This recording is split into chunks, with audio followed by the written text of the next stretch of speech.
Yes, people. Welcome back to GNA TV. And before we get on with this stream, let's cue that intro.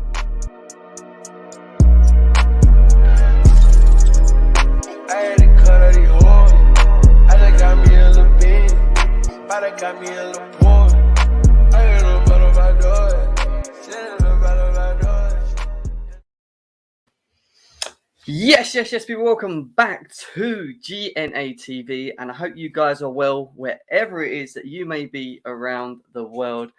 I slowly see you piling in for this match reaction stream show for the Chelsea versus Aston Villa game. Chelsea won, Aston Villa won. It went to penalties. Man like Kepa stepping up, doing his thing.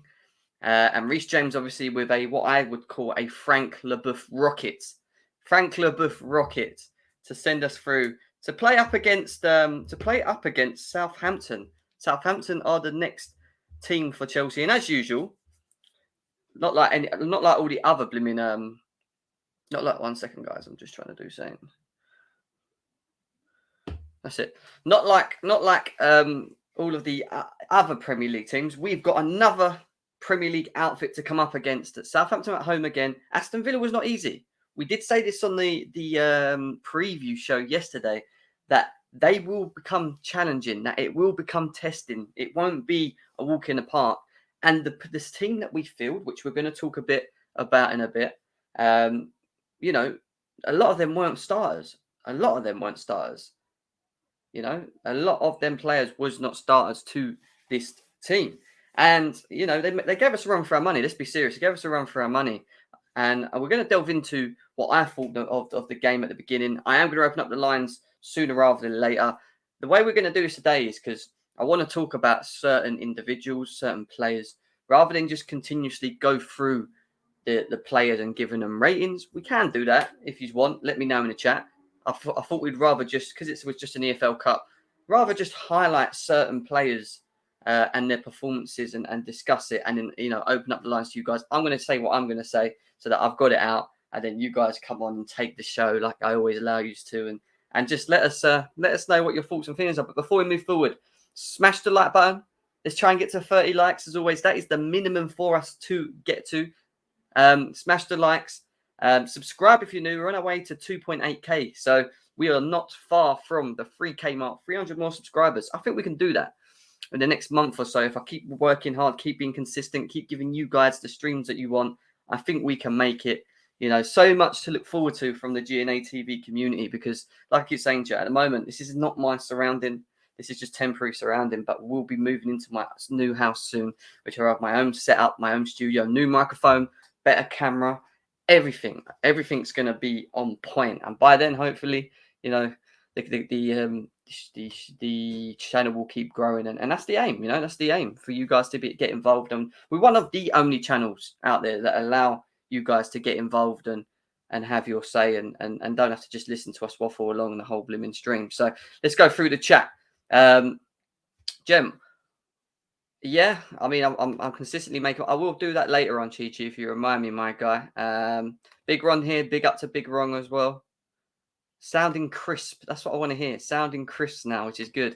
You're lucky you have an actual manager, not a wannabe manager. Harris, what do you mean by that, my man? Elaborate. C1 London says big up to you, my man. Concierge, nice to see you guys as always on a daily basis. Big up to Undertaker CFC. Big up to Nick Blue as well. Big up to Josh. Josh in the house. QNTV is in the house as well. VJ Sports. Big up to my guy as well. Declared, good morning to you, my guy. Consistent, man. Declared, there's one thing you guys don't know about Declared. He does not sleep. I swear, every time I stream, he's here. He sits up early mornings just to come on and join us. That is commitment.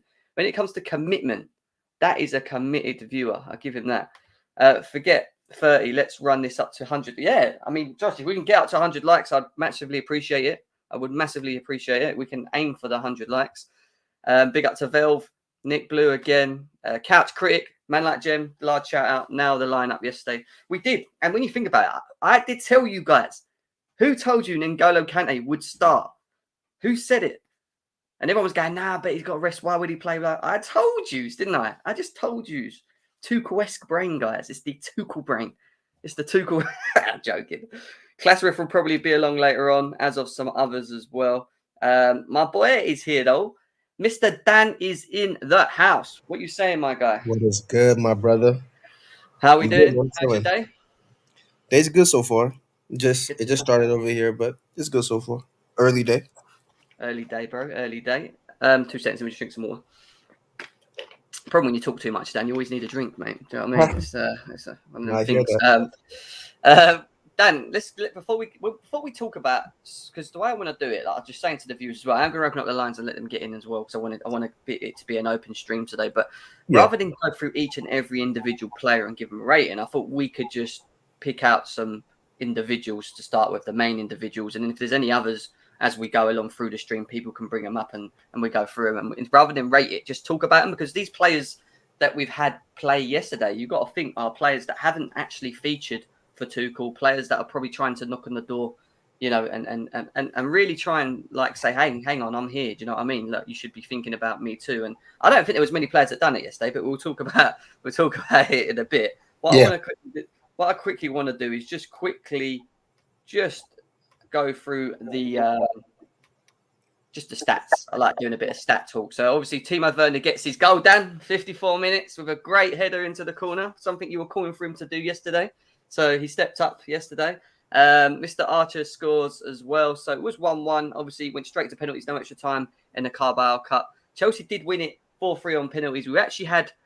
I think we had 2 goals ahead of them, didn't we? We had 2 penalties ahead of them originally because they Yeah. missed 2. Hmm. Obviously, Ben Chilwell, unfortunately, smacked the bar, but Reece James with what I call, like I keep saying, a Frank Leboeuf old school Chelsea defender rocket into the top corner, and it was a very good finish as well.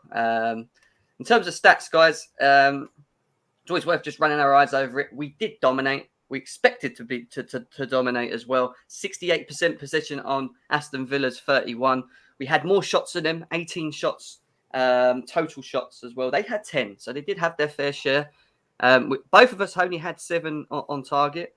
We had 6 off target. They had 3. What else is very important in here? Our passing accuracy was better than theirs, 88%. Theirs was 74. Clear-cut chances, we both had 3 each. We only had 1 offside yesterday, Dan. Again, Timo Werner played the whole game. One of the things we criticise him on is him trying to stay on side. So he only had one offside again there. In terms of tackles, we had 50% compared to their 37. Aerial duels, they beat us in the air. I actually thought we looked quite small yesterday compared to them, to be honest, in certain Yeah. areas. Fouls committed, we committed more than them, 11 to their 8. They won 11, we won 8. Yellow cards, we got 2, they got 1. And I mean, the overall stats probably mostly telling of the story. I thought we dominated most of the game. I mean, Dan, what was your overview of the game as an overview, rather than talk about the players, just how it went on the day? How do you feel it went? So the first half of the game wasn't very good. We had no rhythm. There was no connection between players. Not even sure if we created any chance in the first half. We were getting pressed. The first half didn't look as good as the second half. Yeah. Second half looked like a completely different story. We began to dominate. Loftus Cheek probably the most impressive player in that role because back there his passing was crisp. His dribbling was on point and getting out of like difficult spots, but his composure in that role was really good. And I know he was already planning according to Tuchel that Conte was coming off and Mount was coming on in the half because he said he planned to give both of them 45 minutes. So, with that being said, I would say we did look a lot better when Mount came on. Yeah. Be it just crisper movement and passing, or be it just the situation just got better the second half. Yeah. But that being said, we did look better. Loftus-Cheek was great. There's Mm. certain players that still are disappointing. Ziyech being the biggest one for me. Saul another one.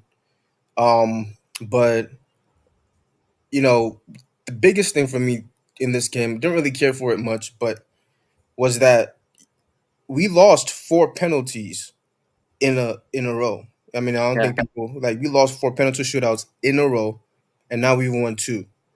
Right, so we're rebuilding that mentality that if it goes to penalties, I'm not scared that it's game over.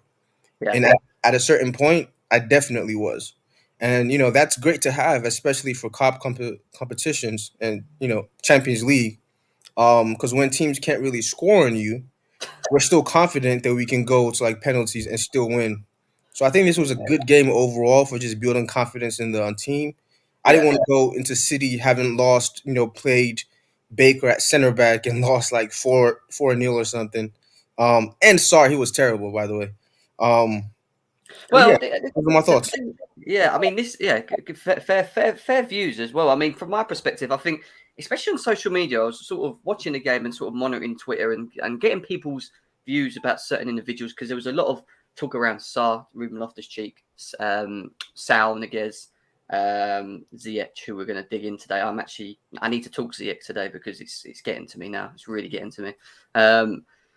I thought it was very mixed. There was, especially with Sarr, a lot of people were saying Sarr, what a performer, he's a good backup to Rudiger. And then on the flip side, I had people saying he's crap, get rid of him, should never wear the Chelsea shirt again, blah blah blah blah. Viewers, what was your thoughts on Sarr?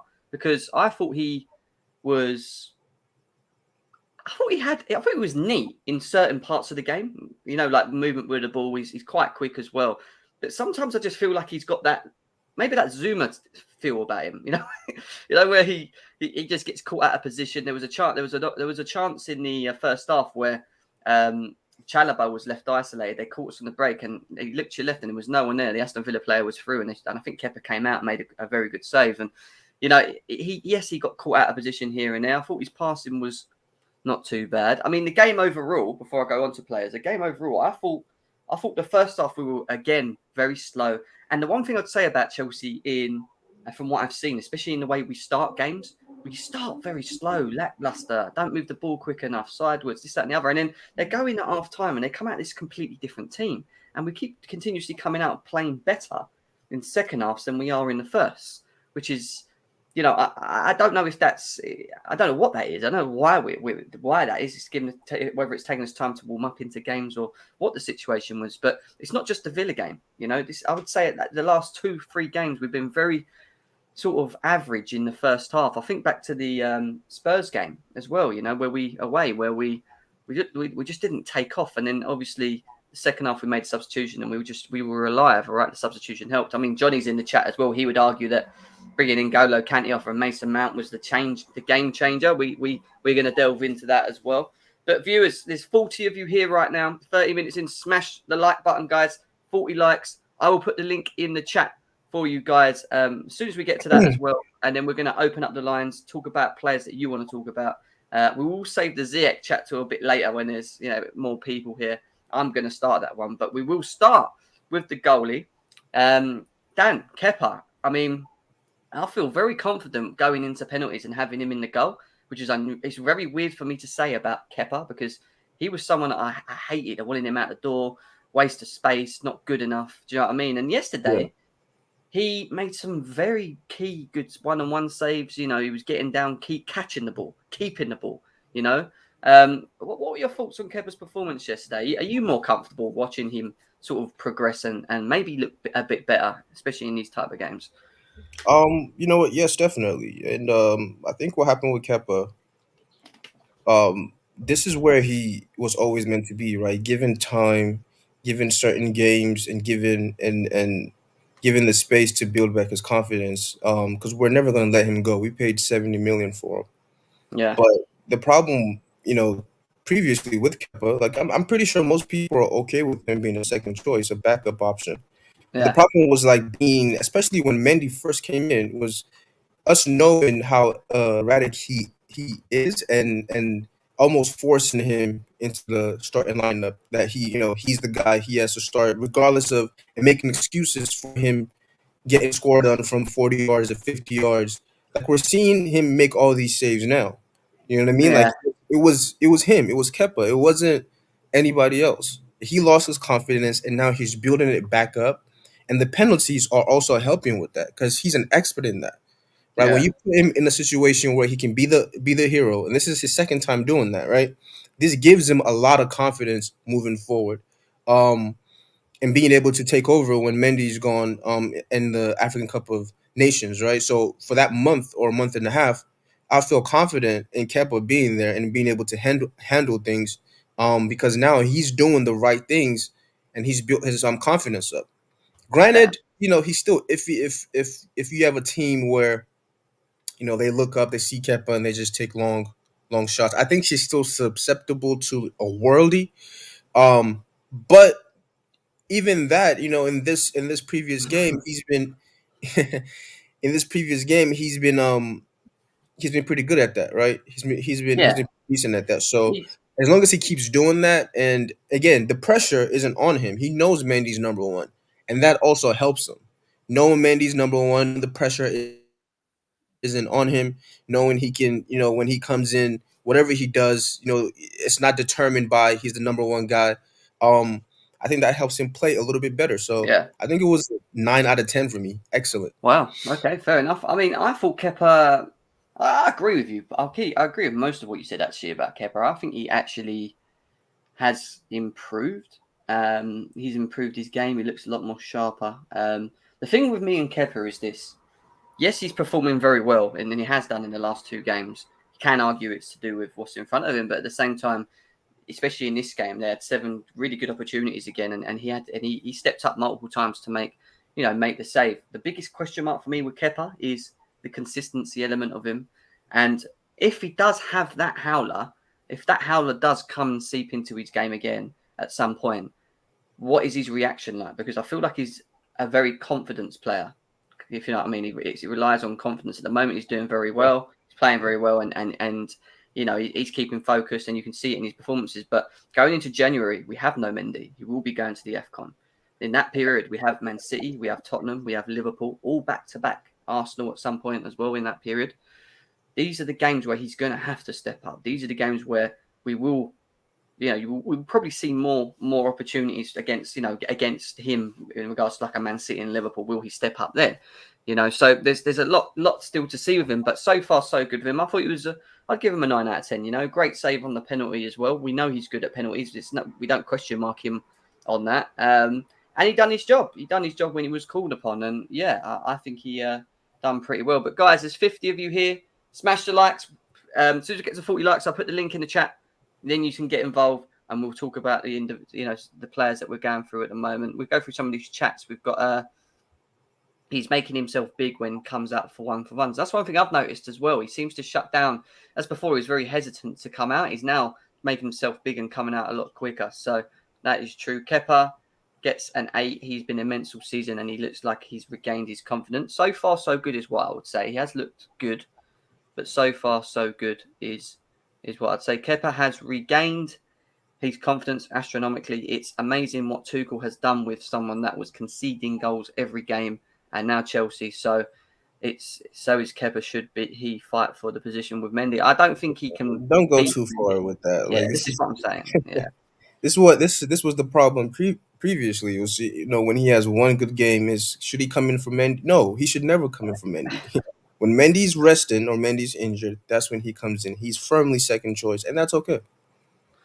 I agree, mate, massively with what you're saying as well. I mean, let's move on. Chalobah played at a centre back role yesterday. How do you think he performed? Because that surprised me a little bit, seeing him slip into there as well. I did think he got caught a little bit with the goal, but I mean, it was a great header anyway. Top goal. I even think if Mendy was in goal, he wasn't saving that, to be honest. But what was your thoughts on Chalobah playing as a centre back yesterday, Dan? Um, I think he looked good.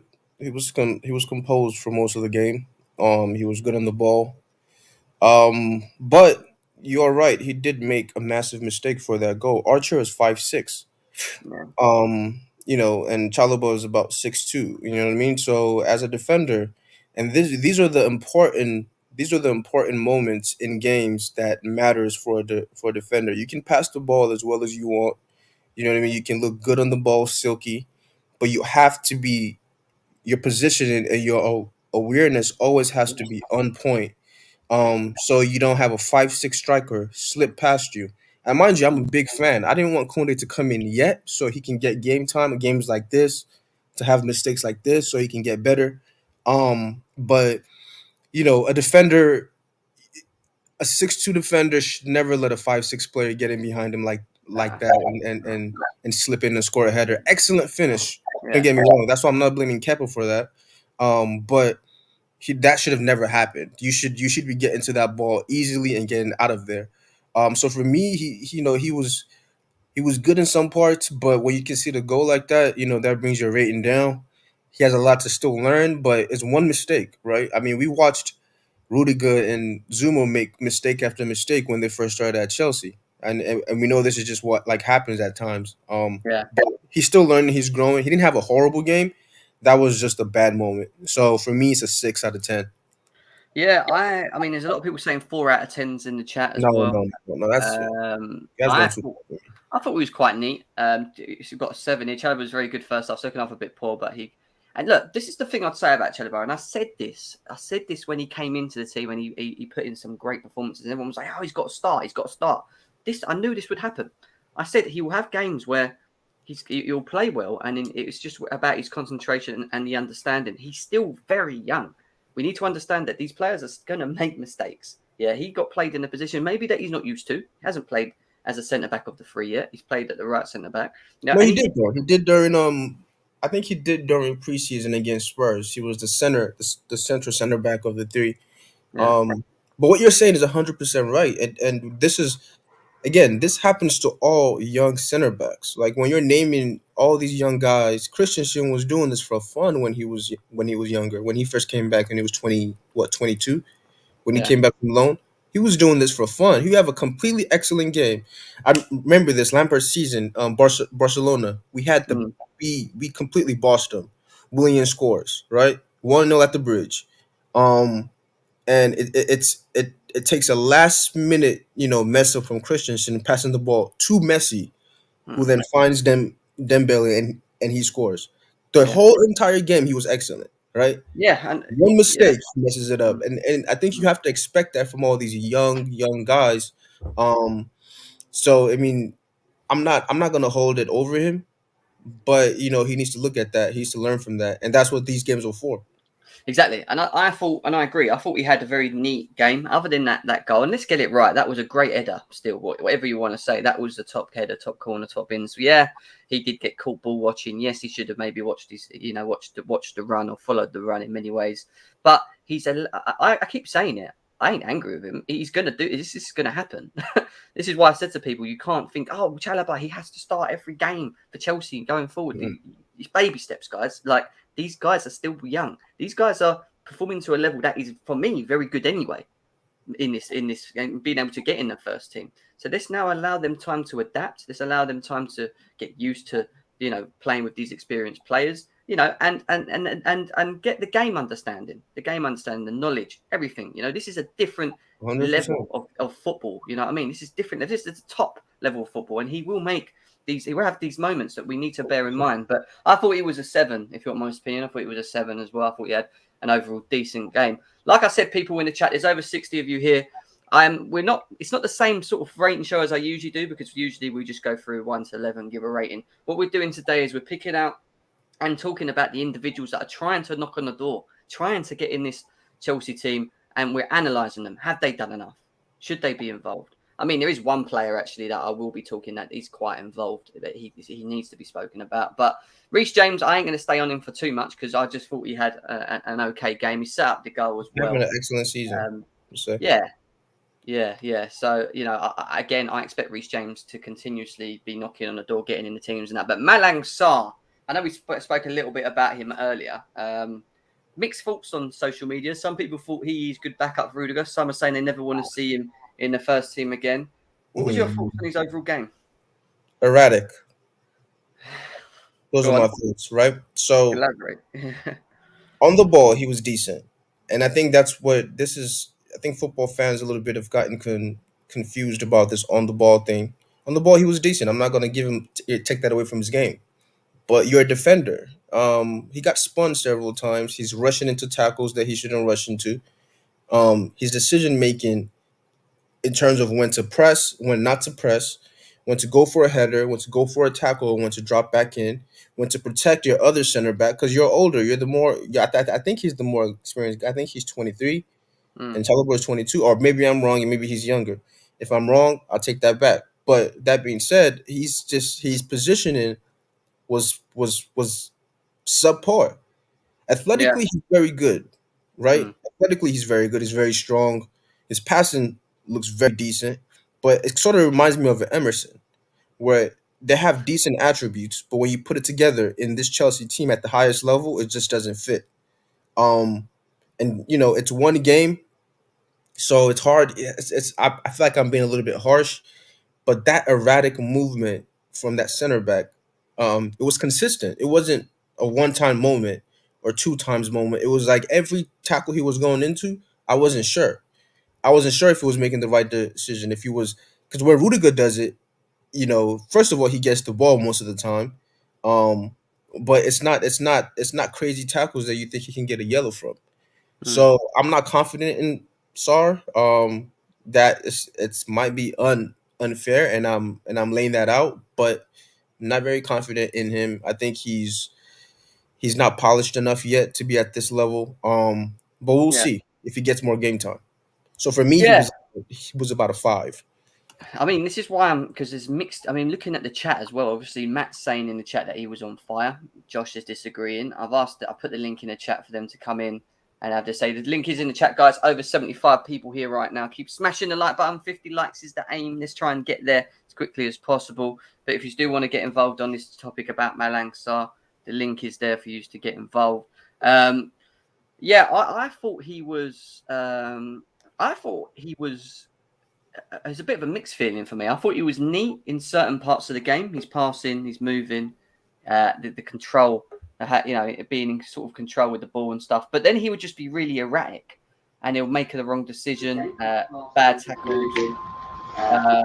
Mendy, I mean, I'm sorry, Jem. That's the problem, right? Your passing, it was like a Luis thing, right? And it took Luis a while to, not even a while, and he was playing next to Terry and world class players, where the passing is on point, and Luis was a different level with his passing.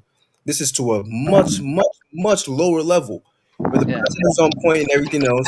But every tackle he goes into, you're scared that it's going to give away a foul. You're scared that it's going to get spun. You're not sure if every decision, tackling wise, defending wise, is the right one.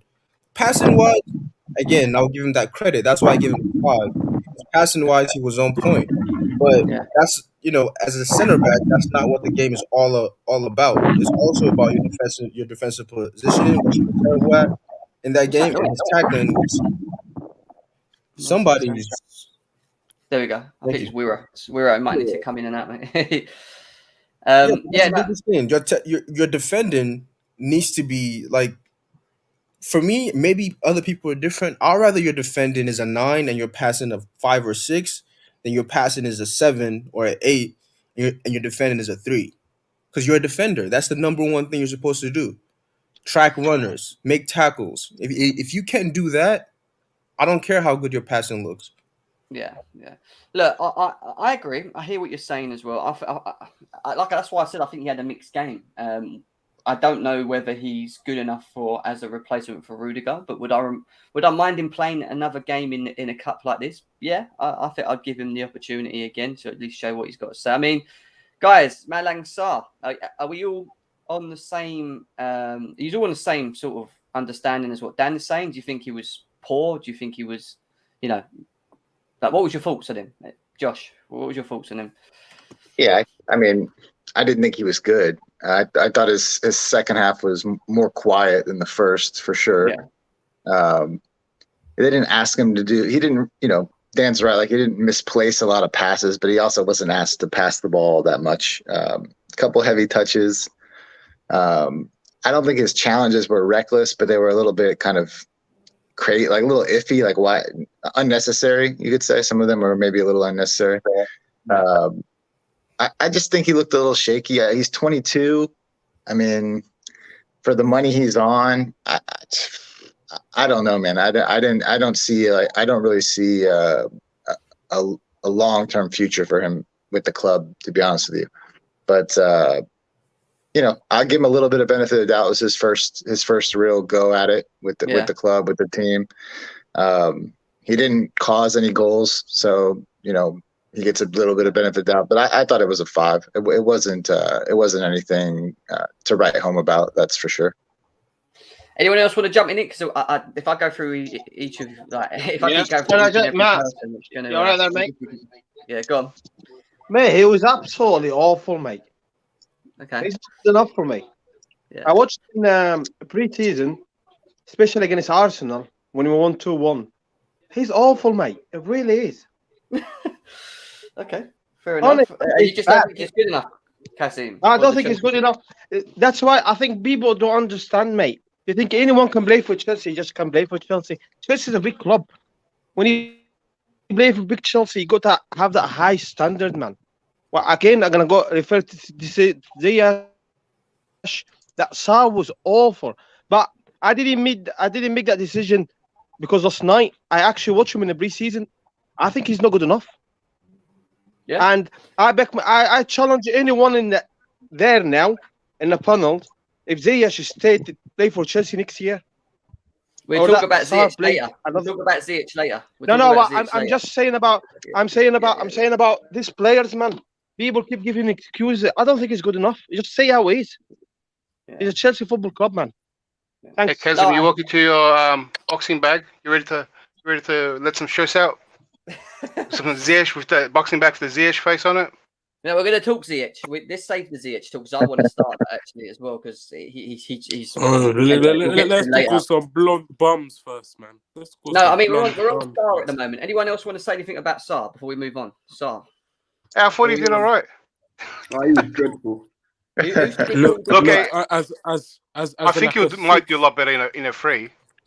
As a fifth choice option isn't bad. Like I don't think there's nothing special about him. It's not that deep. Like it's fine. It's fine. But he's young, isn't he? Yeah, he's it 22. doesn't even matter that it doesn't even matter. 22 or 20? Is that beast? That he's young. Like okay. He's just a I thought he was younger. Option. Yeah. Nah, he's like sixth choice. He's like sixth choice. Wait, how do you make to be that, honest? bro? His first choice line defender. That's what he is. Yeah. Nah, it's your voice, boy, and it says beast there. I just heard your voice, and I was like, "What the hell is this?" No, Sarr and Chalobah both yesterday were dreadful. Me, all right, guys. Let's move. No, There's nothing so can we start talking about blonde bums? I'm gonna move. Please, Jim. Who? Yeah, we're gonna get there. Don't worry. I want to move on to Sal Niguez. Before you move, can I talk about Sarr? Go on in, Klasif. Go on quickly. Sarr, go on. Okay, I'll be quick. Sarr in the first half, there were patches we were playing back four. Sarr was dictating the game in first half. It was two Sarr. Second half, he was horrible, but the first half, I really liked Sarr. I'm not gonna lie. There you go. Klasif likes Sarr. Sarr's too, huh? Fair enough. I mean, we'll see more of him. I think you'll see more of him in these games, and that's why I think, there was a lot of mixed criticism on him on social media. Some people thought he was good, some people thought he was shit. So we'll move from him anyway. Let's go to Sal Niguez because there's a lot again. Anyone who can't hear Klasif. Yeah, you got him on mute, I think, bro. You're very lucky. Yeah. Tell us how to do it. Sal Niguez. I thought he I'm joking, Klausif.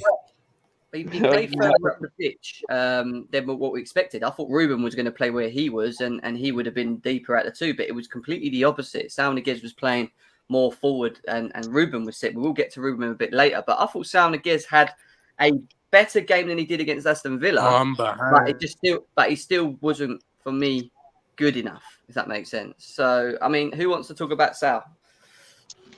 I'll go first. I can go first. I think he has blood on his hands because Billy Gilmore is going to have a relegation on his CV because of this guy. He's not good enough, man. I was hoping the experience would have him. And you know what? Sure, I still have faith. But it's been so bad. I haven't seen a player come in. What kind of relegation CV you talking about? Is that a thing or you just made that shit up? No, he's going to get relegated. Because of Sal? and that's on his CV. No, because he's going. Billy Moore is getting a relegation because of Norwich Lucas gonna get Roop. relegated. He's going to Not get relegated Billy, because of Lewin. Lucas Roop. Because Lucas Roop, a German international, doesn't play for Germany. He's Hey, taking over. relax. First of all, it was a joke about Gilmore getting relegated, which he is. Brighton is getting relegated. Those Yeah, they guys will are do bad. it. Yeah. But my point was, why loan in a player like this who doesn't look ready whatsoever? Do you think he will start as many games as he would at Chelsea as for Norwich? He would start as many games as Saul is starting right now. And my point is proven. He's right where he's supposed to be, playing No, in and out games. getting games and losing teams doesn't help you. It doesn't matter, man. It's game time. It does. It's not about. It does matter. It's well, we can agree to disagree. That's not the point. He was there. That's not the point I was making, but the point I'm making is, I know what you're saying. Like you think you like a winning mentality and blah blah blah. I think he's so young. It's probably more important the games than winning mentality. He will always have a winning mentality if he coming back, but no, he needs to be at the Norwich. He's doing great over there. So I've seen Norwich games, bro. Like he's so poor. Those games are so stinky. Such a poor player. There's no. What you have to understand, Redneck. There's no combination playing in midfield. He doesn't know how to play with other midfielders in that midfield because they're bad. How is that going to help him when he comes back to Chelsea? He's running that midfield down. Exactly. Yeah, he shouldn't be. He's playing my very point. well. What do you mean? Guys, that's my You got to point. understand that if he can take That's the my responsibility point. there He on shouldn't his be shoulders, running- then he can do it when he comes to Chelsea. He shouldn't be look- running the midfield because when you come to Chelsea, you're not going to be running it here. You Why got to be not? used to Hold on. Why not? because he's not. First of all, he's not going to because Why not? Jorginho's here, So, and he's too young to be running our midfield. so what's the solution? Play 5 games a season at Chelsea? Why not? He's not. You have a Well, winning Saul mentality? isn't going to play 5 games. What's the Like solution? Play 5 like games. because we're so Saul isn't going to play 5 games. Somebody has an echo. Yeah, Someone's so got that's- it. Because we're so Couch, you've got your. We can hear it in the background, mate. I just realized. Sorry, guys. It was weird. I was like, why is everyone talking over each other, man? This is crazy. Listen, Crazy. I feel like there's mixed. Dan's saying he's not good enough. Redneck seems to like Sal Niguez. I know Declared. No, loves I Sal don't. Niguez. Yeah, I'll get. No, You know this don't game put on that Sal. with Sal. Oh, sorry. That's a completely different thing. I'm not defending the Sal. because you're I'll playing. defend Now Sal. you're having Ruben Loftus-Cheek as the most deep line playmaker when Saul Niguez, that's what he was supposed to be. He was supposed to cover for Jorginho. We had no cover for him. So now we have this guy on loan that, I mean, he was playing further forward than Ruben. I never expected that. I don't. I Dan, think you you're might making a play there, mistake. Hold on He a can't second. play there. I think you're making a mistake by saying that Saul is playing for the Jorginho. He's not coming in to play No, for he's Jorginho. not. He was supposed to the first game and he was shit. Actually, what I I'm trying to say, think Kovacic played that role. exactly. He's supposed to not- play in the midfield. That's all he brought in. Right. He didn't come in as a player for specific player. You never do that kind of business. You come in as a midfielder. You're not coming like, oh, if Jorginho get hurt. You're coming in the club as a midfielder. I hear that. But who do you expect with more experience in the role to play as a deep line playmaker when Jorginho is out? Saul or Ruben Loftus-Cheek? Kovacic.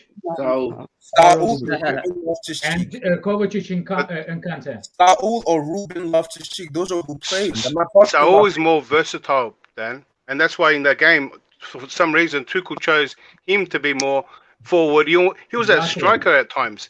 It was Lost given a lot of that fouls stood away. back. Well, you guys are missing. You Okay, can. let's move I on. see what you're 'Cause saying. You're missing what I'm saying. I'm not comparing. Kovacic didn't play. If he played, he would have played there. Yes. Conte didn't play. If he played, he would have played there. Yes. Yeah, so if Jorginho We're gets talking about Jorginho. We're talking about Kovacic. if We're Jorginho talking gets about injured, who's going to between play? Ruben Loftus-Cheek, who hasn't played again for Chelsea in so many years, who just came back from loan, and we're talking about Saul, who's supposed to be our main loan signing or fourth midfielder coming in. That's who I'm comparing to who's going to play that important role in the base of midfield. It was supposed to be him. No, if I'm tripping, let me know. Well, I'm trying what's to happening figure out- here is maybe Loftus-Cheek wants to play that role, and Can I he's just fifth jump choice. in? So Saul's fourth, he's fifth, right? and he put Not after and this is yesterday. Tuchel, yeah, Not he after put him there, yesterday, yeah. and I agree with Josh. and that's what you saw. Yeah. Saul can play everywhere, and that's No, what that's But one you of know his main what? Ruben, strengths Ruben, and Ruben weaknesses. Loftus-Cheek has made this really interesting with his performance yesterday now because he was man of the match for me anyway, and we'll get to it. Yeah. Kepa. But Kepa is man Abs, of the match. do you want to talk, mate? You want to say anything? No, so obviously, as I said earlier, Malang Sarr was dreadful. I think Chalobah was poor yesterday as well. You guys are being way too nice. Sarr for his performance gets a 2, and Chalobah gets you know what? I'll be nice to him, just about a 5, just about. And so Abs, it you know might have what? been easier if you just tell me which players you did like, because I think you don't like a lot of these players. You gave them negatives. No, I Just do tell us like the ones them. you do like, mate. I guess up on most of these, but some of them they can't get away with it based on performance. It's not Sao Niguez, to be perfectly honest, was not terrible. He wasn't amazing, but he was not very good. He Saul wasn't. was horrible. That was Saul the worst was place on the horrible. pitch. Hakim Ziyech dropped another stinker again. I don't know where it is, but he's doing a Ross. We're going to get to him in a minute. Are we going We're going to player get by- are we going David. player by David. player I feel like still? everyone wants to just attack Ziyech. We're going to attack Ziyech. Jen, can I just say something on Sal real quick? Who else was there? I think both Chilwell and James played quite well, but that's expected because they were supposed to be. So off we're time just for going down the practice. lineup now? Are we taking our time? No, That's we're not. Saul But was Sal, horrible. when Jen, you- can I when you just mention about Jen, can I Sal, just say he was something on indifferent. Sal? Go on. He was indifferent, Sal. He wasn't terrible. He wasn't amazing. He was indifferent. He didn't do anything particularly bad. Not that I He remember. did. The goal we conceded is because of Saul, because No, it was that's because of substitute. No, substitute Adama Traore, not Adama Traore. Traore got subbed off. Saul was not on the position. He was too up front, and then they attacked. It was because of Saul. Yeah, there was like 6 guys behind Saul. Yeah, Josh, Hey, go on, Josh. Man, Josh got to go. Yeah. Let it rip. Josh, go ahead. I'll You just tried to say say this something. on Sal. I know it's only a 2-game sample, but I think it was. I'm glad it's alone because I think it was a miss. I think Tuchel thought he was going to get a certain type of player, and I just don't know if Sal's that guy anymore. I don't agree with that. After yesterday, for me, Ruben took his minutes. In any upcoming games, whatever minutes they might be, I think Ruben took those minutes. Ruben was asked to play a position that he doesn't normally play, and he played it very, very, very well. So for me, until Sal gets his feet under him, if it ever happens, he's the 5th choice midfielder right now, and I don't think that changes unless there's a big switch in his game. But for me yesterday, he was poor again. He wasn't dreadful, but he was very poor. I didn't see him really contribute anything to the game. So I just think it was a miss by the club. Can I jump on the back of that, Yeah, John? go on. Sure. Yeah, I just wanted to say, first of all, I jumped in on the conversation where you guys are talking about Billy Gilmore, and I'm 100% in agreement with Redneck. He needed to go on loan because he needs to get minutes. It's not about what we have, because he's not going to develop if he doesn't get minutes. It doesn't matter if he's playing for relegation or if he's playing for a contender. He needs minutes on the pitch. And he missed the year last year with Chelsea, didn't play a lot of football, and this is a year that he has to make that up. Beyond that, if we're going to speak on Saul, I'm in 100% agreement with Josh. I think he just looked ineffectual the entire game. He didn't really, he was just muted. He didn't really have an impact on the game.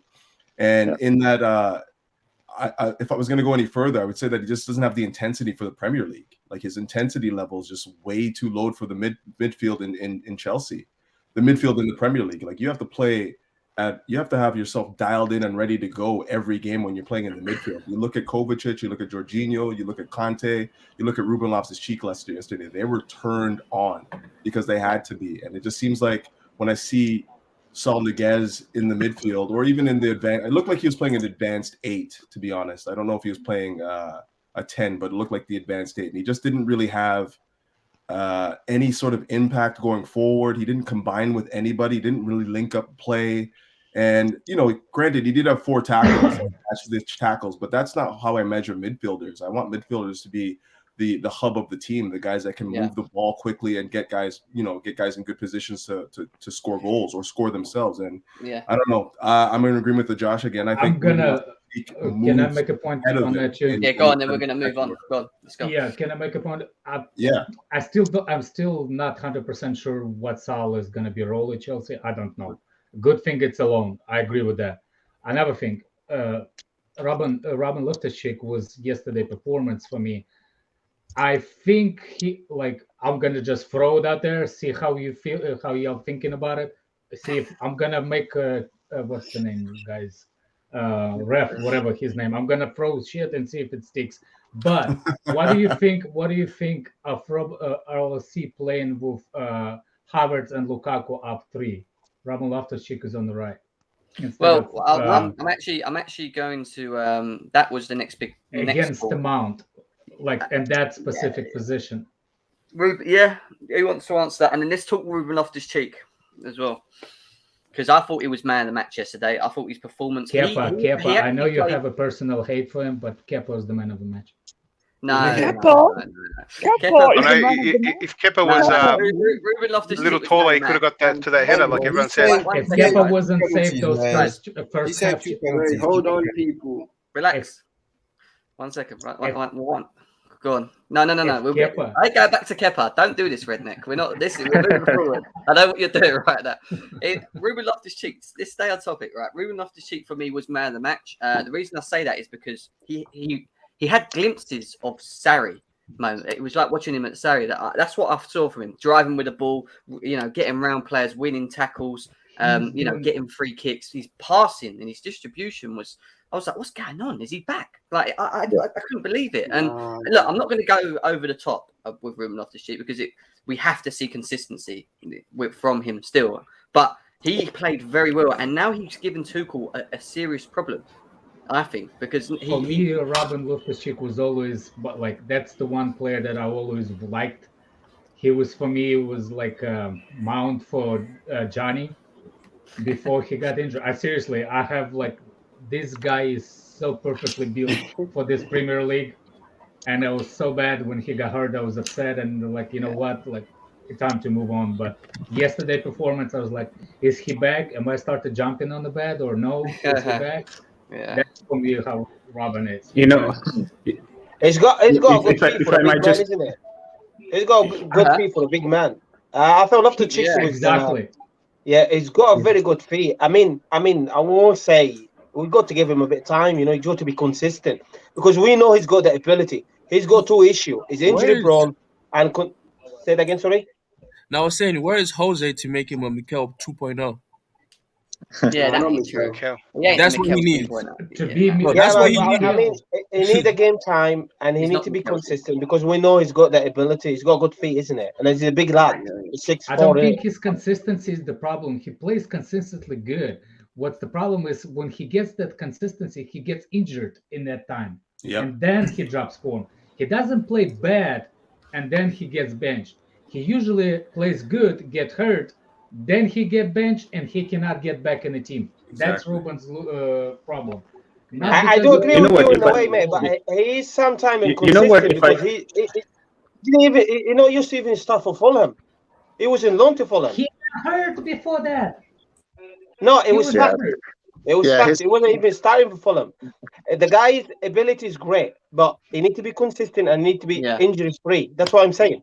Yeah, but just there's a point. The injury that he had when he went to Fulham was a serious injury. He took that year to recover from the injury, right? Yeah. He went on loan just to regain his fitness. He had the same injury. He wasn't really matched fit at that point. He had the same injury as Cho, but both. Yeah, his loan to Fulham wasn't to go to Fulham and dominate. It was to go there and get his legs under him, get some confidence back. Show that he could still play. I mean, I thought he was sensational yesterday, carrying the ball, driving. He's like a big physical Kovacic, if you want to kind of compare him. That's what I was going to say, Josh. He drives in the middle. He to me, he looked like that was a kind of a throwback to when he was playing with Sarri. He was driving the ball, dominant, shucking guys off of him. Beautiful passes out to the wing. Almost got a goal at the end with the header. A beautiful. With a I good was back giving heel as Johnny well. some stick. Okay, I was now you giving Johnny some convinced me. stick in the Rabel comments. Loftus-Cheek is man of a match. You convinced me. He laid a beautiful back heel to Mount at the 6 yards box that I was really hoping he would bury, but it He is should what have it is. scored though. He should have scored. Mount should have scored that one. But I thought for me too, he was man of the match. I thought he was played incredible. I agree, But Josh. I agree. time will tell. He needs more minutes, more game time. He needs to build on that performance. And Tuchel is the kind of manager that will give him opportunities if he shows he can play. I think Tuchel as a manager has showed that himself, that if you play well, if you train well, if you perform, he'll give you opportunities. So all he did for me yesterday was just give himself another step up the ladder to more minutes. But it was encouraging to see for sure. Yeah, 100%. Which is why I'd love to see him in a more intense game. He had a lot of freedom that game. One at a time, guys. One at a time. Did anybody answer Regnick's question? I don't know. I stepped out for a little bit. What was his question? What was my question? You forgot your question. Look at you. Never mind. Move on. No. You're talking about the Mount Rabel Loftus-Cheek to drop Mount? Yeah. Yeah. Oh gosh, again. We got to put him in a different position. We just completed this yesterday. Come on, guys. Hey, Johnny's not here. Don't worry about it. Hey, so what I was saying, I'd love to see. Yeah, Loftus-Cheek in a more intense game. He had a lot more freedom and made him look great. I just want to see him that more under pressure in a more serious game. Or I think in a more Loftus-Cheek is tough game. he's always been really good facing the goal or facing their goal. When his best performances came when Sarri played him in that 3-man midfield with Conte and Jorginho. When he played in the forward 3, where he's getting impressed with his back to goal, he's not very good. Remember when he challenged Hazard on the goal of the month? Remember? Yeah, but guess where he did that from, though? So if I might just add one more point to Ruben Loftus-Cheek, right? So one thing that I observed over a period of time after the injury that Ruben had recently, in the preseason friendly as well, what happened was like he did not take those 50-50. He was whenever he went on for those tackles, right? He'd kind of he'd not commit to that tackle because he was worried about his injury. He was worried about that was always running in the back of his mind, right? And yesterday's game, he took everything. Like he was like, okay, I'm not going to carry on this 50% mode. I'm just going to go for it. That's exactly what happened, and that's why we saw Ruben at his best game yesterday. That's what I feel. A lot has to do with his mind. He was thinking, about his injury probably during the preseason as well. But then once he got this opportunity, he just took it. I'm getting some echo, I guess. I don't know from whom it is. I don't hear any echo, so it might be your usual feedback. It might be feedback from your side. Just earmuffs. Come back in. Yeah. Actually, in the preseason, what is your unpopular opinion, mate? Tell us about Ruben Loftus-Cheek. All right, so everyone's talked about his all-round game, and I'm going to be honest, he was actually quite good, but there's still a problem with him. The final ball was not good enough. I'm sorry, it just wasn't. There were 2 opportunities where you could have played in Cho, and everyone will be like, but Cho's control was bad. Cho's maybe he weren't. He wasn't good yesterday, by the way. No, he was not good. He wasn't good, but he wasn't helped by the fact that there were 2 chances where Ruben literally could have played it in early, and he chose to wait and run just and take it too late, man. That's the thing he's going to have to improve on if he wants to get back into the team. Because right now, listen, Kovacic on form has been our best midfielder. Jorginho and Kante, there's no conversation about it. They walk into the team every day of the week. And if Ruben really wants to get back into this team and offer a different dynamic, he needs to start doing what Kovacic is doing and start improving his final ball. Because fair enough, there were times where he did it well, and there were times where it was just awful. And that's the only way he's going to get back into the team. So this whole thing about him being, he's back, he's ready to challenge the team, it's nonsense, man. Yeah. It's nonsense. His final ball was good enough. Just a couple Nobody's things. saying he should jump in the first team, but he was. He's the deepest. He was the deepest of the 3. I don't think he was in there for his final ball, number 1. Even though I do agree he had opportunity, he had chances to make the passes, he didn't make it. But I don't judge an entire game of 90 minutes based on 2 instances where he could have passed to Cho. Like that, that's ridiculous to me if that's what you're basing it on. But and as well, yes, he could have scored. That header was terrible. You You're clean. You're one-on-one. I mean, you're clean. You should get that on target or score. But but again, his tackling was on point. His protection of the ball was on point. His passing in the middle third was on point. Like, I'm not going to criticize his final ball. Jorginho never gives a final ball. Yeah, but and that's what I'm saying. Like, when we look at certain players and his final ball wasn't great. Like, Kovac's final ball isn't great. Don't let the last 5 games fool you. Yeah, I agree. Yeah, he has over 100 games for Chelsea. So if Ruben can do what he did yesterday, if he's playing as the deepest midfielder there, I'm fine with that. That's great.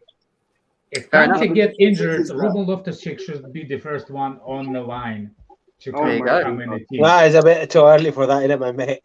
One game, you need to see consistency. So who's gonna go in? Who's gonna go in if Kante is out? Listen, I think, in my opinion,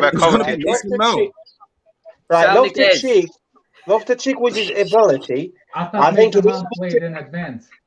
Right, send me out. I think Loftus-Cheek with his ability, he needs to play against a small team. No, I'm not talking. He can open them up, but I think he needs the game time. But he's got a great feet for a big man. Guys, before see you later, Abs. We are going to talk Ziyech next, and it's worth let's get into it, yeah, because Ziyech is going to be a long topic. I feel, to be honest, because I'm going to start. Don't do this, Jem. Don't do this, Jem. Last night in Twitter, I thought you agreed with me. Did you about Ziyech? Yeah, I'm going to start this. Welcome Winter Surfer. Winter Surfer, you can talk after me, but I'm going to talk Ziyech very quickly, and then we'll go Winter Surfer. I have had enough of this guy. I have. Yeah. I'm done with this guy. Honestly, what does he do in the game? I mean, he's brought in to create for our strikers, create for our team. He's meant to. His ability is to create. The guy his new nickname is Ghost. When I see him on the field, I'm just calling him the Ghost because every time he plays in that team, we are playing with 10 men. He's non-existent. Half of the time, I don't even know he's on the fucking pitch. And I'm telling you now, if he don't sort himself, he's bottom pecking order for me now. He doesn't deserve any more opportunities. I don't care what anyone says. He's bottom of the pecking order. If he doesn't sort out his form and try and force himself back into this team and start showing us the Hakim Ziyech from Ajax, he needs to fuck off. Because he's starting. How many chances are you going to give it to him now? Like, you can't give him a chance anymore. He's taking Adoy place. We could have Adoy on the left and Werner on the right, and the Ziyech played. Like, how many chances are you going to give him more? I can't tolerate this. No more Ziyech chances. No more Ziyech chances for me. No. I know Winter Surfer was like disagreeing with people in the chat and that. What's going on, mate? Tell us. No. Let me just preface this. I thought Ruben played well, but some of the things I've been hearing is just preposterous. You know, he's taking Sal's minutes. To me, he's still 5th choice midfielder. He's not taking anyone's minutes. Okay? Agree. He's going to be on the subs bench, and he might get 5 minutes here or there. But the next full game he plays will be Southampton in the next round. He won't play any full games before that. Okay? We have to stop doing this as well. We have to stop. And everyone writing Saul off. Literally in minutes, he's played one game. Winner, to be fair, I hope that's Saul's next game too. Yeah, that's fine. That's fine. But what I'm saying when Jorginho is tired, by the way, Klasref, I'm not finished. So don't interrupt, please. He's going to be He's going to be my man on the top, bro. Like, Klasref, shush. I'm muted. I've not finished. Thank you very much. I just want to say that Ruben, obviously, great performance, but let's not blow it up after one game. This was a weakened Aston Villa team. Okay, the midfield that Aston Villa we played ran through Jorginho and Kovacic in the first half when we played them in the league. So let's not blow it out of proportion. No, they didn't. No, yes, they did. Yes, they did. Which game are you talking about? The league game. Was he playing last week game? Yeah, they ran through our midfield. No, when Jorginho came on for Saul, we changed the game. Sorry, not Jorginho. So Kovacic and Sal, they ran through our midfield. Right. The first half.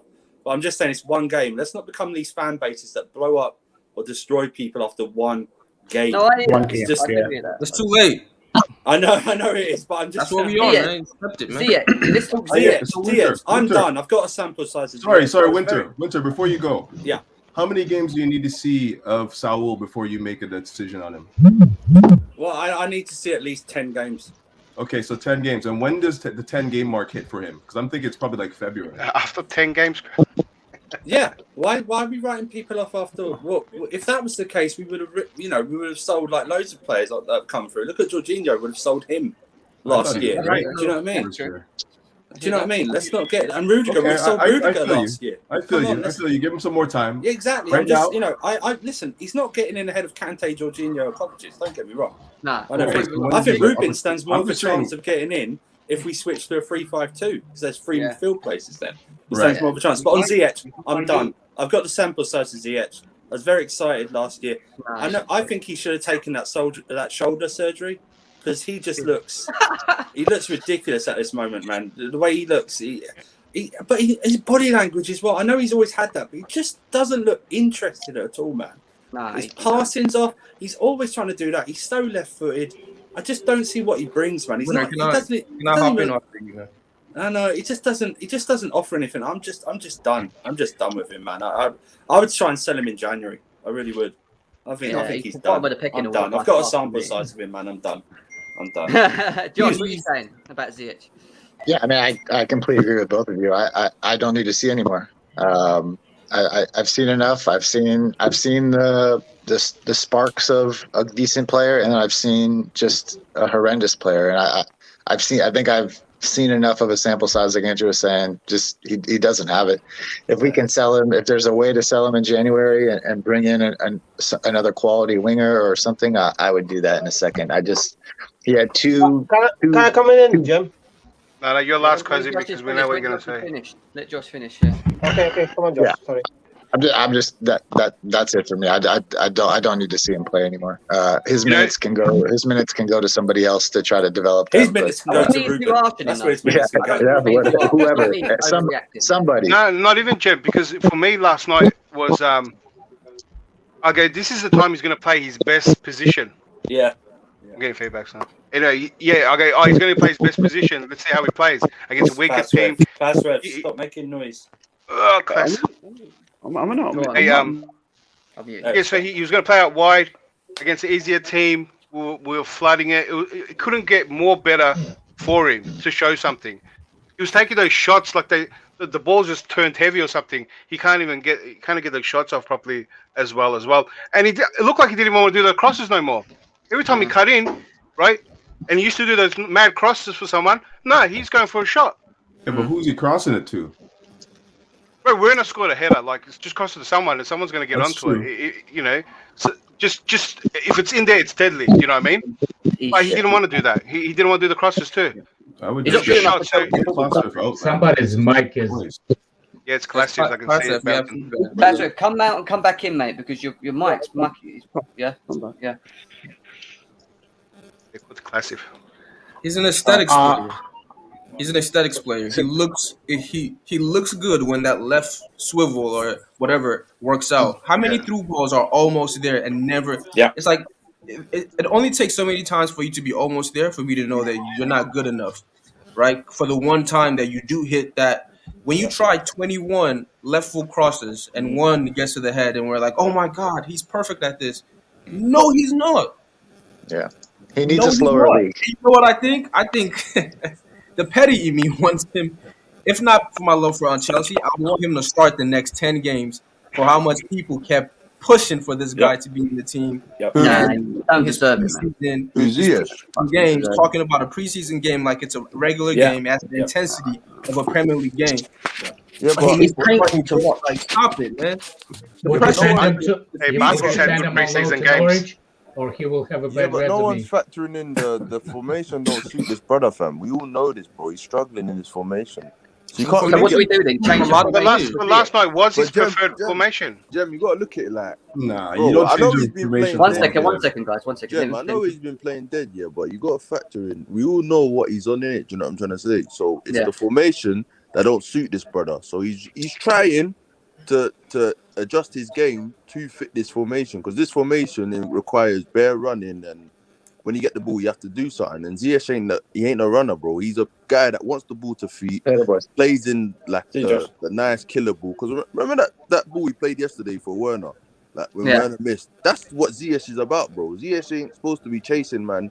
He tried about 7 of those. We're getting onto him saying this and that, but under Lampard, he actually looked better in that 4-3-3. So Like, what do you suggest to do with him then? Just change the system for It's a Ziyech? tight one, bro. What do you It's do? a tight one because it's Because like we're not I going to still do rate that. him, innit? Like obviously he's been He's a playing great decent, FIFA but player. That's what he is. Man. I He's a feel great like FIFA What's his FIFA stats? you know, I don't care. He just looks better on FIFA. Than he you know, plays. Andrew. I feel like Ziyech is a player that's where it's like he knows that if he don't perform, the next game he's out. So it's like, rah, if it's bare pressure on him, innit? So it's tight, innit? Do you know what I'm saying? I don't know, man. Yeah, but that You know game what? last night, what's his preferred He's a 4-3-3? moments player. He's a moments I think player. he's a moment number one, and he gets because he's a moments player. He gets so many excuses. You're mentioning that I through ball think to he's a Werner. championship league player. I think Right. he's a championship league player. He's Yeah, he not a did Premier save us League last season, bro. He He w- did play like in the Champions League and their cup competition. Yes. He did his thing in it. Well, like, This is we where can't he forget about that, shines. innit? Moments. But here's the thing: the Champions. But because championship we keep league talking games about at the we keep moment. talking about the Premier League, right? The Premier League's Yeah. intensity, the pace of the Premier League. He just doesn't suit I it. It agree. doesn't matter Yeah, where he yeah. plays. Bro, I just think Right? it's down. I think The it's Champions personally League, the formation. Champions I think League it's is different. formation, I think bro. the Champions League he can give us something Yeah. because the pace is so much slower. Yeah, agree. So But he's not a player, but for the I Premier think League, it's the formation, bro. He main but we part can't. not The doing formation everything. isn't good for a lot of players that have to perform. I in know, it. but Ziyech is just Like- he's not a runner, bro. He just But he doesn't. ran a lot of It's not ads, about bro. being it's not about being a Okay, runner. Can I say something? Like, for me personally, You know what, guys? Can I think just his say something? attitude. I won't even say he's inconsistent. I said it in minute one, and everyone come out and I said, Gus and said this story and stuff. He's not good enough. I said it. I think you're right. He's not good enough in the Premier League. I think you're right. Maybe it goes to the Dutch league, maybe Yeah. the Italian league, because the rhythm is a slow time and space. Yeah. In the Premier League, mate, and he hasn't got that ability need for a creative as well. And I knew he's going to play last night, and he's going to do nothing. It's just he's not good enough. I don't care what anyone's saying. He's not good enough for me. You're right. You're right. No, but then if we get rid of him, who's gonna play those killer balls? Who's gonna? He's not doing that anyway, though. That's But the he's problem. not doing that But now. then we're gonna have to. If we get Mason rid of Mount. Ziyech, if we get rid of Ziyech, we have to get someone that Ruben can play Loftus those Cheek will killer play balls. those killer passes. Bro, Hey, he's we not gonna don't do it. have to get someone. We don't Ruben play ain't with got wingers, bro. Ruben ain't going Yes. to locker, bro. Me and Don't you, do Guys. Matt. You know, me and you, Matt. Hey, we don't play Guys, with wingers. you know what? We're asking to replace Andrew, we're you know asking to Ruben replace ain't a got it in his skill we locker. I currently know. I'm don't messing use. with you. I'm messing with you. It's just Bro, just Ruben ain't got that Right. in his locker. Ruben looked good yesterday, innit? But I feel like people are just jumping on this thing, man. Just bro, Hey, like Look, Andrew do said. you know know what? what it is? It's not even But jumping. we've had Can I just- 2 one second, seasons guys, of one him. second. One I second, don't think one I don't think it's jumping. Right. This is what it is for me. I've said this. I think he probably is struggling with the system. The system just doesn't suit him. But you can't switch a system for one player when the system that we're playing is working. It's working at the moment. We're winning games. We're not conceding goals. And all right, it doesn't work for him. But he needs to adapt. He's been given enough opportunities to start games and show us what he's got. And he's not doing that. Timo Werner's not even had an opportunity to really have a go with Lukaku. Pulisic has been injured. He's going to But come then, back. Jem- For me, he deserves to come in and be given the opportunity. Mason Mount and Havertz are ahead of Ziyech for Yeah, me as well. So but Jem, where does it stand for him? Jem, Mason Mount Jem, and can I Havertz, just say something? Mason Mount and Havertz have been shit as well. Mason Mount and Havertz have been playing shit as well. None of the front line, apart from Lukaku, They've been a lot better can than talk, him. bro. They're better than him, though. They That's can- what they I'm can saying. I talk. know, They've but been a lot all better of them than have been none of the front three, apart from Lukaku, have got a leg to stand in it. Mason Mount's been poor. Havertz has been poor. Ziyech has been poor as well. I know they're ahead of him, but Yeah, but that's everyone's you're not going to been make poor, your bro. argument by pointing out other poor players, bro. Exactly. No, but Last I'm night just saying, bro. I'm just saying, Hold on, bro. hold I'm on. saying. Even by just sitting on those players you just mentioned, Mount and Ziyech played in the same game yesterday, and Mount was great. He was terrible. Great. Yes, Mount great. was great. Mount Yes, wasn't he was great. great. He was okay. Mount was great. He was great. It was Again, okay. It great was when he okay. It was okay. He was okay. decent. Great He when he wasn't came great, He- bro. He didn't do He nothing. had an He could have scored impactful that chance, bro. start. Yeah. He had a chance to score, and Guys, he's got into the You're rest. right. You're right. He had a Talk a chance to lot score, about and Ziyech. he left it. He Bro. also slid in Lukaku twice, and when Lukaku was 1-on-1 with the center back, Bro, great tackle, Mount mind you. played all right. He played decent. Mount didn't. Yeah, He Yeah, ain't no, play but he my played. guy, can I just say something, guy? When you make the comparison between Ziyech, Havertz, and Mount, the early 20s, he's 28. And go back to the point Jamie mentioned, right? He needs to adapt. All right. If he try to adapt, is he good enough to adapt to the system? The answer for me is no. He's not good enough. But when you make the comparison with Mount and have these, the early 20, he's 28, mate. He should be peaking now. He should be peaking. And when you're comparing as well, he had a poor season. And you're Guys, comparing let me make a four point here, games. right? I mean, let me make a point here. So, firstly, I hear a lot of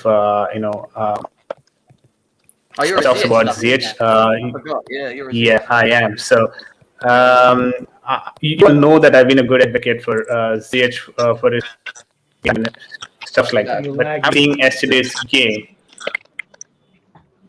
this summit. Okay, but after seeing yesterday's game, one that first half really not his, but then the second half he did show signs of when he was taking some shots and couple of shots. But there's a lot of people like they're coming up with points like Ziyech is and all that. He doesn't know how to play. Okay, so the first thing that we'll have to understand is he doesn't suit our system. All right, Ziyech as an individual, Ziyech as a player, maybe he's not suitable for even Premier League.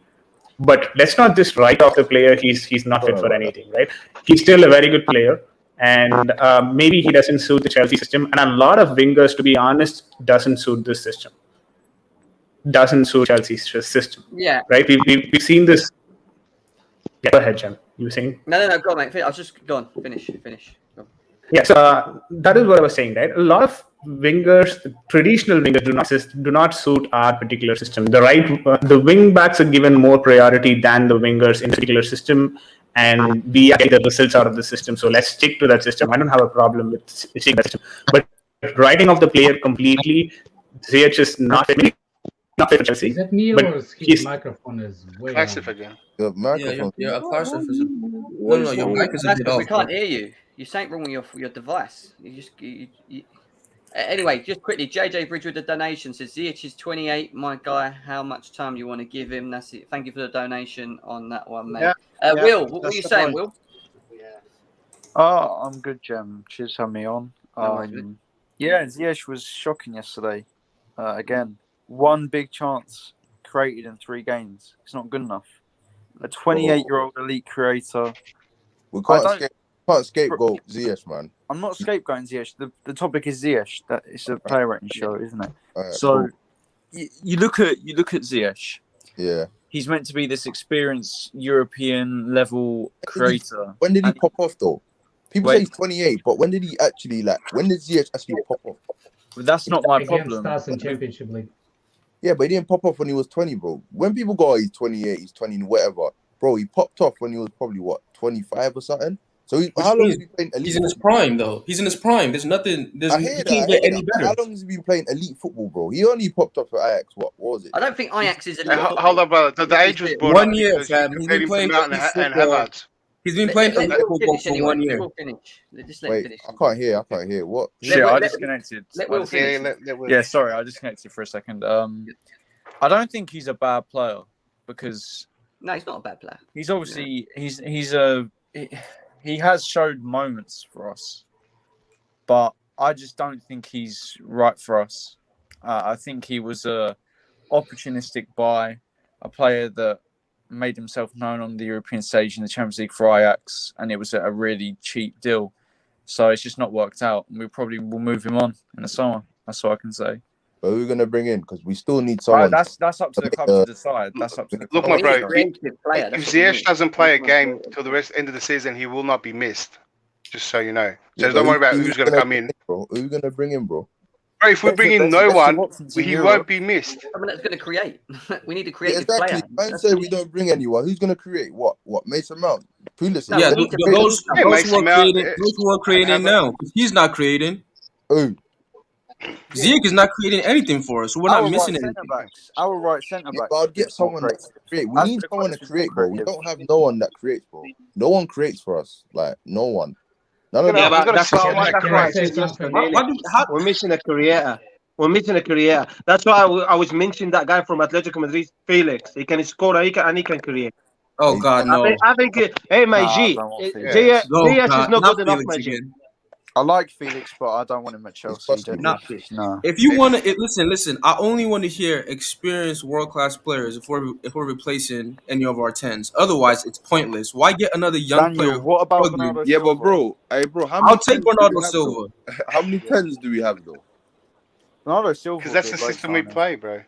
How many 10s do we have though? Bernardo Like Silva. We don't play with wingers. We That's what you got to we don't have understand. any 10. That's what I was saying Great yesterday. creator. We That's don't what have I'm a saying. number We 10. don't have a 10, bro. We don't have a 10. No, I agree with you. We don't have Havertz a is the 10. closest 10. Exactly. But again, brother, that's what I'm saying. A lot of players have to play in a system that doesn't suit them. You have Havertz and Mount playing as 10s when they're not 10s, and then they have to put But in can that I just say position. something? So Ziyech is no different to that. He has to Nah, play in the but- position they but- have to play as well. No. But the guy is right, and I mentioned it yesterday. We don't have a number 10, a dribbler. I said it yesterday. Regardless who got Ziyech or not, we don't have that three behind Lukaku. I mentioned it. Havertz, Mount, and number 10 we're missing because Ziyech is not good enough. Pulisic is It's no number 10 10. for me. We're missing Pulisic number ain't 10. a 10. Pulisic is a winger, bro. He's a street ball. But Redneck, But Redneck, he my cannot point- keep fit, is he? Redneck, I was trying to make the point that all of them have to play in that 10 position, and they're not 10s, right? It's Bro. not exclusive to Ziyech, where Ziyech has to play there, and he's not a 10. He's a winger. He has to play there. Pulisic is not a 10. Havertz is not a 10. But I Mount feel is like- not a 10. I feel like we just We suffer. y'all confusing the I think the system forward that we line play. suffers because of the Can, formation. innit? okay, one by one, tell me what kind of system Chelsea plays right now, please. Is a One by 3 one. 3-4-3. innit? 3-4-3 or a 3-5-2. But the recently. formation isn't the system. The system is how we set up and how we. Yes. how we Okay. play. Okay. Formation. Tell me the formation then. The formation, the shape is 3-4-3 in game. 3-4-3, that But it mate, changes obviously in game. It changes. About innit? last 2 games he was We've got a- playing 5-3-2. We've got two phases, man. If you really want, I can go exactly. for We play 3-4-3 when we attacking, 3-5-2 when we defending. Okay. That's why Mount is starting all the time over Ziyech. We're not short of creative players. We are doing exactly what Tuchel tell them to do. We're playing one way when we're attacking. We're playing another way when we're defending. That's why how we play all the time. The reason why we're changing sometimes, and that specifically Mount versus Ziyech and stuff. I know what you're trying to say, but that's not how we play. And if you have that problem, you have to address it. Tuchel, because he's the one that set up those targets in the beginning. Mount is the reason why Mount is starting over Ziyech, and it's not because even Ziyech doesn't play good. It's because Mount drops deep, and we have 5. No, we know that. We know that. But Redneck, Yes. I think that we miss Pulisic's directness. We miss Exactly. something different. What I I'm think saying- Pulisic. But you're confusing- you're confusing one thing. I think we miss Pulisic is that. number We miss 10. something, bro. We miss that directness. Pulisic is a goal threat as well. Yeah, He we kind of miss him because when he comes back, I hope he just gets this lockdown. You remember post lockdown how he used to perform? Like we need that Pulisic to perform in it. Because if post lockdown Pulisic performs, he's undroppable, bro. He's Somebody's undroppable. mic is. Yeah, someone's mic's moving mad, bro. I don't know.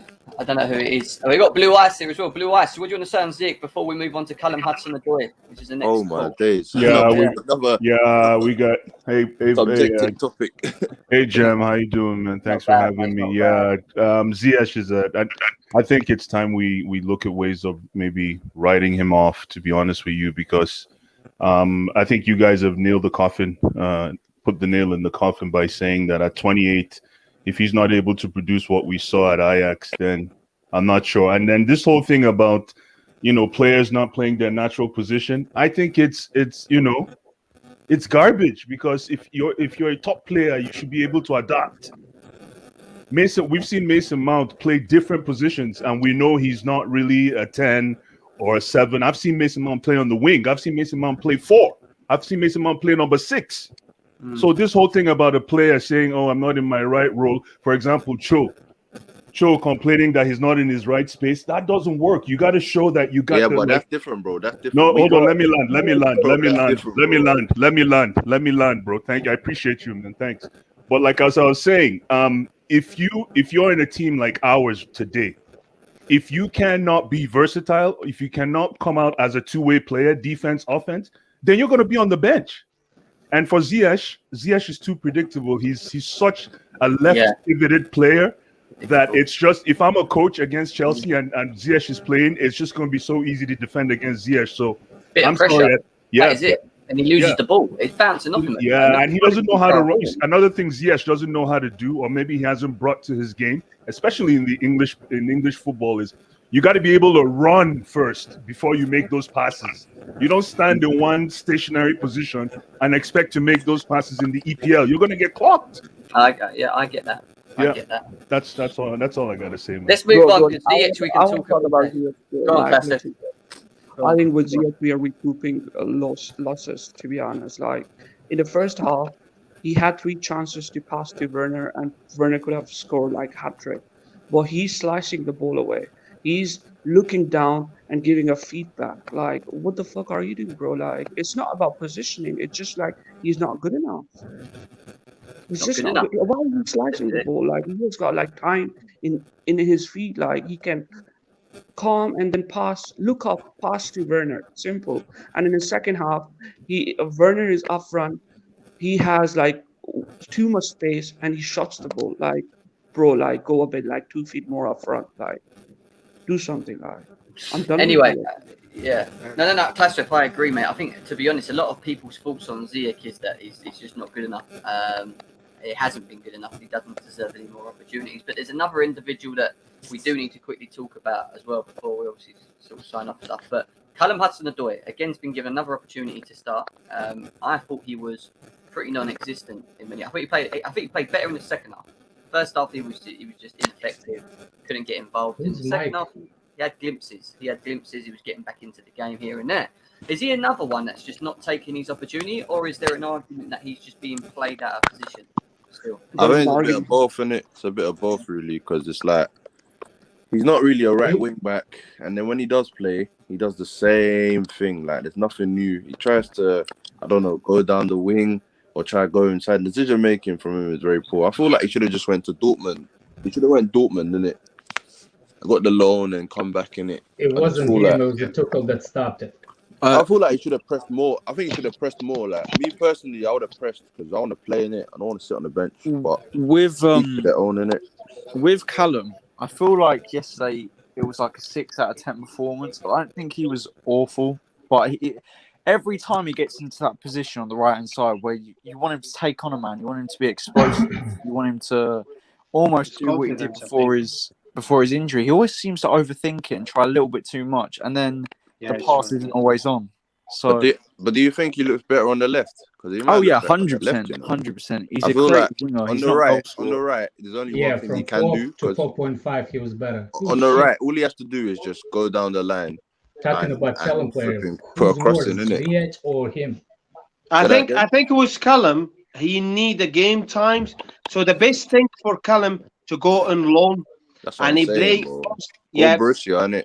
Yeah, there is a player. Even in the Premier League, mate, like in a team like Norwich or whatever, he needs to get a game time because he's got ability. This is the answer to the guy with the yellow bus. I don't know his name. This is what happens to the players that don't go on loan. Yeah. I agree with you. I agree. If you wanted, what's his name, to stay at Chelsea, this is what would happen to him if he wouldn't go to Norwich. Yeah, but Redneck, he's another victim of the system. So he can go on all the loans he wants. He can come back as a great player, but he's still a victim of the system. We don't play to his strength. He can't. He's not adapting. His best adaptation of the game is as a wing back, right? Some attacking wing back, and he's still having trouble taking on players and doing that role. To be fair, to that, three coaches looked at him, and he played in all 3 of them in his position, and on the one out of his position. 3 coaches played him in his position. He was shit. 2 coaches played him only in his position, and he was still shit.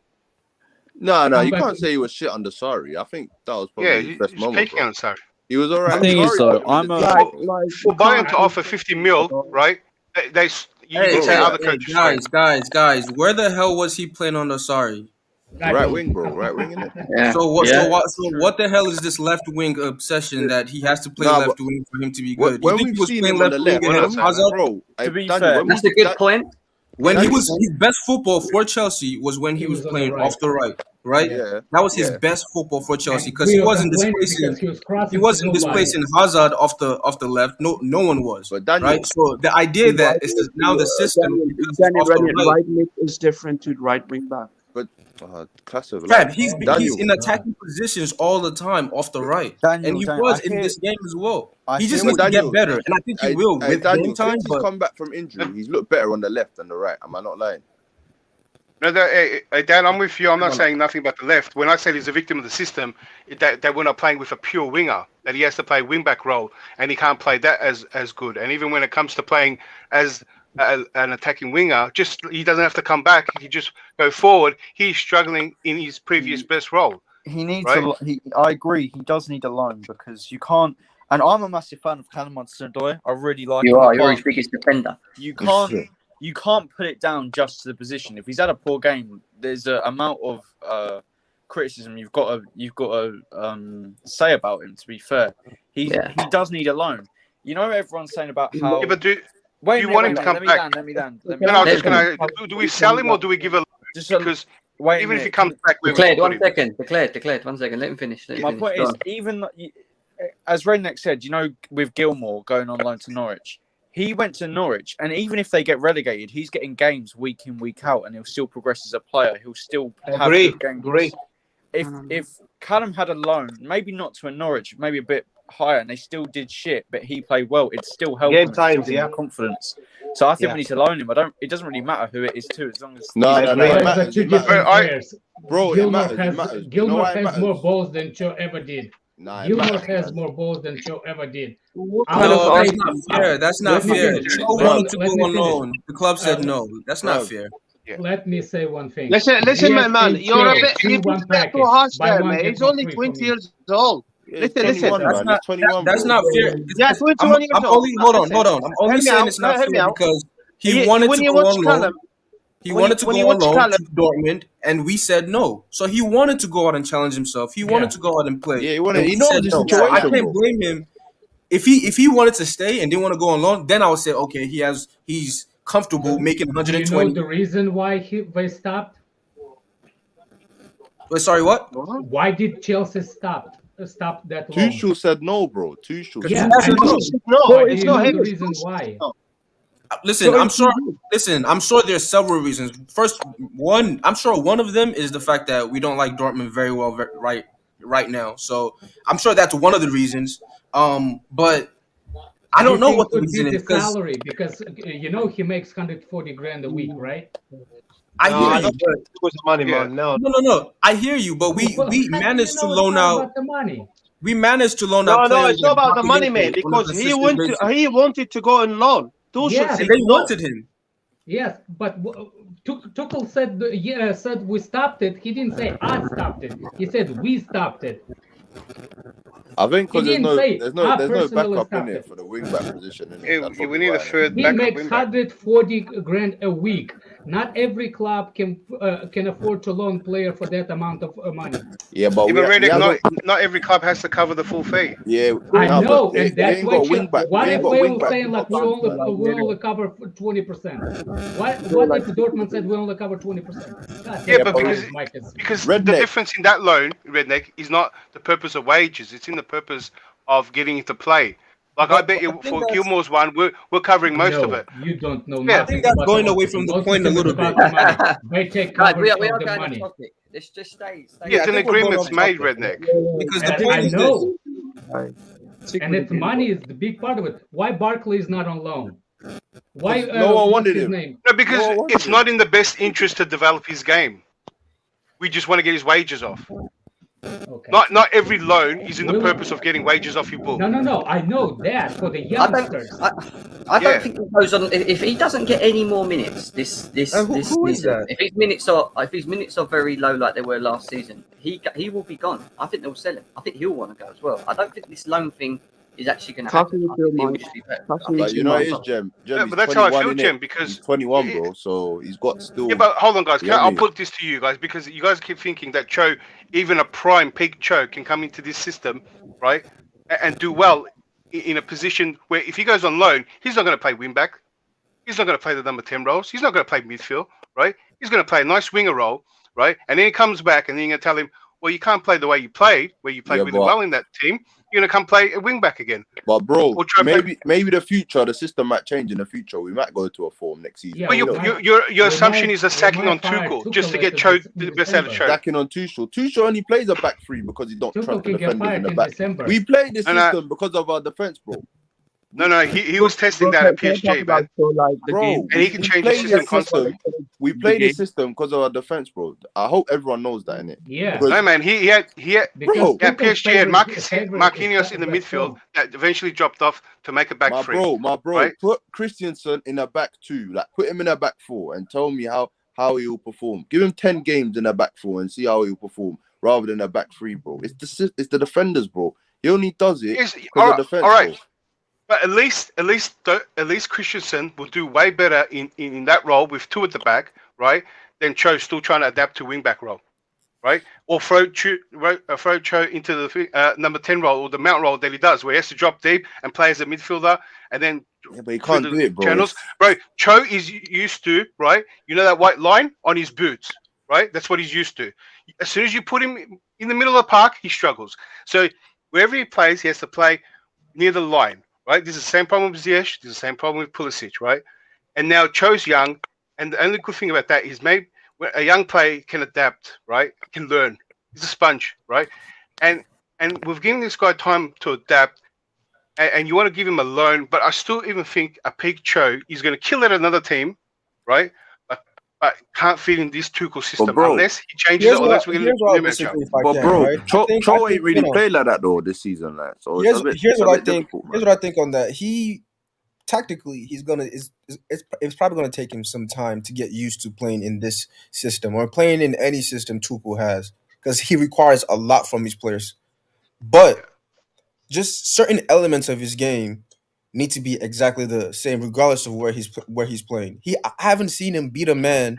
He beat men in the last game. I'll give him credit. He beat a couple players, but that element when you're 1-on-1, I don't care where you are. If you're on the left, the right, the middle, the back right, wherever you are, those elements in your game need to still be there. I was excited. Daniel, I agree with you. He was able to get that start off, right? To do one-on-one. Daniel, This is what he So for me, it's like the tactical elements, like you were mentioning, him being able to drop in midfield and play like Mount. He might not be able to get that, but if those skills that he has, that we saw him have when he first bursted into the team, which was his dribbling, his burst of pace, his getting around players, his quick movement, his passing, if those are still on point, in time he might not develop tactically for 2-3 years, but he can still use it. Oh my god! Someone's mic just plugging out. Yeah, mine did. But your icon moves, man, when you talk, and when you make that sound, it moves. 1 second. We're going to move on. We've got one more person to talk about after Bath. That's bad. On Callum Hudson-Odoi. The only person that lets Callum Hudson-Odoi down. Somebody's mic is static. Somebody's mic is very, very staticky, man. Can you hear me? What's going on? I don't know who's. Yeah, I can hear you, Jem. I can hear you. We're not talking. Can we not mute ourselves when we're not talking? Yeah, everyone mute themselves. Everyone mute themselves when we're talking. On Callum Hudson-Odoi, and I've said this a number of times with him, the only issue with Callum Hudson-Odoi, if he doesn't move forward, and he doesn't get in this team, or when he's given the opportunities, the only individual that he can blame is himself, in my eyes, because he gets given numbers of opportunities, right? But he doesn't take them.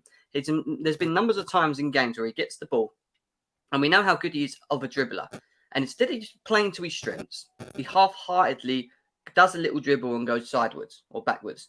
I want him to be direct. I want him to drive at the right back, the left back, whoever he's playing, because that is his strengths. Left backs and defenders do not want to come up against wingers that have got pace and that can dribble. They don't like it. No one wants to be having to go backwards against him. He doesn't do that enough. And again, I keep saying to him, he doesn't take his opportunities when he's given to him. And that's why I say to him, he limits himself. He's got all of the talent. We know how good he is. He's a top player. But he lets himself. Can I say something about Callum? That's my personal. Can I say something about Callum? That's my personal. Yeah, let Redneck go ahead. What about me? Fuck you, man. Like,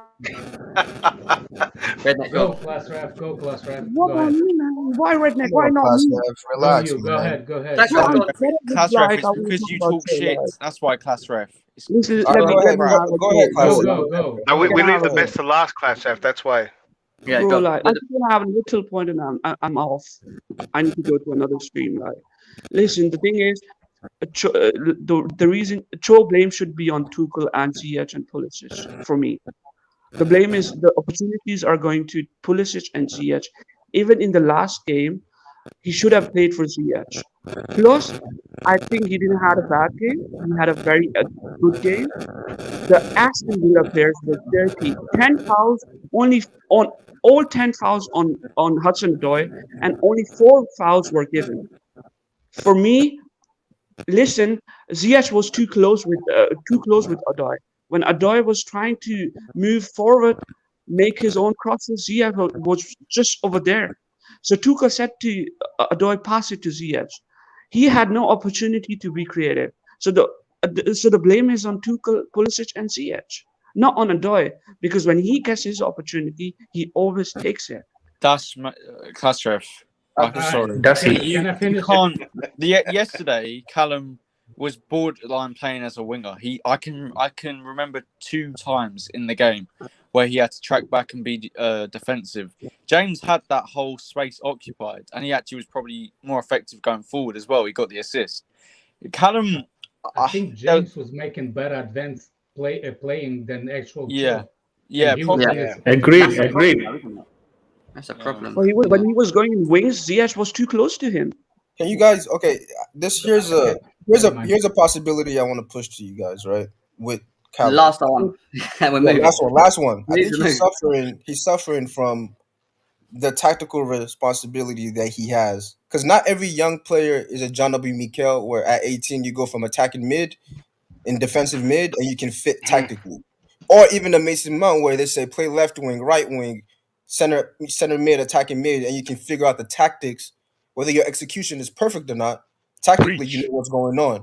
Maybe he's suffering from the fact that because he's so young and he's asked to, carry such a tactical weight in how Tuchel wants him to play in that role, that he doesn't know what to do. He's struggling. He's not, because his first 4 games under Tuchel in the right wing back spot were really good. At least the first couple of games. No. When Tuchel first got signed. Remember when he first came in, Reece James was on the bench and it was Callum starting right wing back for like the first 3-4 games. That was the first time he started four games in a row for Chelsea ever. Right? When Tuchel first came in. He was doing okay. Yeah, I remember and that. then- I wasn't a fan of And that. and then that was when Tuchel yanked him off at halftime and said, "You're not doing tactically what I want you to actually do. You need to get better at this." And when you hear Callum talk, he keeps talking about him getting better in his defensive phase and figuring out his tactics when it comes to that.